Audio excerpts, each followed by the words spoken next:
ఈరోజు నాకు తెలిసిన ఒక చిన్న కథ మీతో చెప్దామనేసి వచ్చాను. ఆ కథ ఏంటంటే, ఒక ఊర్లో ఒక కాలేజ్ ఉంటుందన్నమాట. అందులో ఒక మాస్టర్, పిల్లలు అనేది స్కూల్లో ఉంటారు. ఆ మాస్టరు పిల్లలకి ఒక క్వెషన్ వేస్తారు.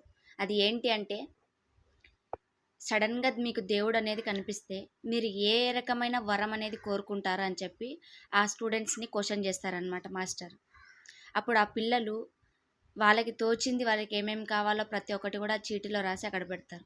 అప్పుడు ఆ మాస్టరు ప్రతి ఒక్కరిని చీటీ అనేది ఓపెన్ చేసి చూసినప్పుడు అందరివి చూస్తాడు, బాగానే ఉంది. ఒక అమ్మాయి చీటీ ఓపెన్ అవుతుందన్నమాట. ఆ అమ్మాయి చీటీలో ఏముంటుందంటే, దేవుడా, మరో జన్మ అనేది ఉంటే నేను సెల్ ఫోన్ లాగా పుట్టాలి అనేసి ఆ అమ్మాయి రాసి ఉంటుంది ఆ చీటీలో. అప్పుడు ఆ చీటీని చూసి ఆ మాస్టరు వెక్కి వెక్కి ఏడుస్తాడనమాట. ఎందుకు ఆ వెక్కి వెక్కి ఏడుస్తున్నాడు అనంటే, ఆ తండ్రి ఎవరో కాదు, తనే. తన పిల్లలు ఈ రకంగా కోరుకుంటున్నారని నేను మిస్ చేశాననేసి తనకు అర్థమయ్యి తను చేసిన తప్పు తెలుసుకొని ఏడుస్తున్నాడనమాట.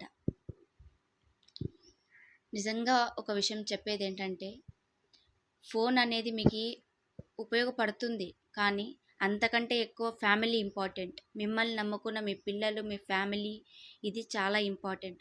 దయచేసి వాళ్ళని బాధ పెట్టకండి. మీకు కుదిరినంత టైం అనేది వాళ్ళతో స్పెండ్ చేయడానికి మీరు టైం అనేది కుదుర్చుకోండి. వాళ్ళని మటుకు బాధ పెట్టకండి.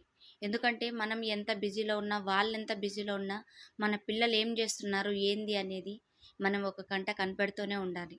అప్పుడే వాళ్ళకు మంచిది, మనకు కూడా మంచిది. ఏమంటారు? అవునంటారా, కాదంటారా? కింద కామెంట్ రూపంలో కామెంట్ చేయండి. మీకు ఈ వీడియో నచ్చింది అనుకుంటున్నా. మన ఛానల్ని సబ్స్క్రైబ్ చేసుకోండి, లైక్ చేయండి, షేర్ చేయండి. కొత్తగా ఎవరైనా చూస్తున్నట్టే సబ్స్క్రైబ్ అనేది చేసుకోండి. ప్రతి ఒక్క నోటిఫికేషన్ కూడా మీకు మొదట మీరే చూడొచ్చు అనమాట.